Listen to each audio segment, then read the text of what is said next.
Hi, my name is Melissa Kavakas from Evolve Movement, and my tip for the day is using a common household item, like a rolling pin, to release tension in the muscles, hopefully relieve some chronic pain, and just give yourself a nice little massage, a great way to increase your circulation and start your day.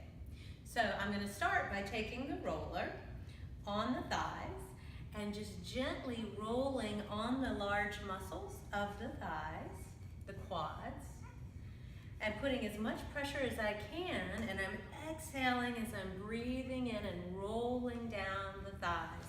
And then you can internally rotate to get more to the outside of the hip and the outside of the thigh into that IT band, taking special care not to roll on the bones, but only on the soft tissue.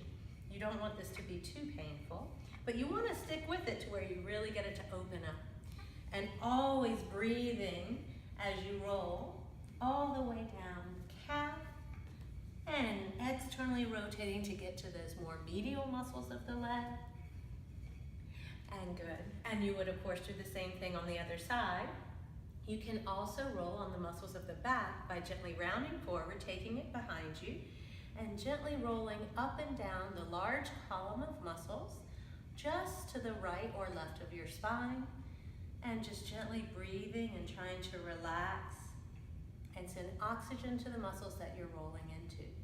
You can also use the roller to help release tension in the neck, bringing it behind you, gently tilting your head to the side, and taking the roller and rolling up to the top of the neck and down into your trap. And up into the neck and down. Again, never rolling on the bones, always on the soft tissue. And that's my tip for the day. Enjoy.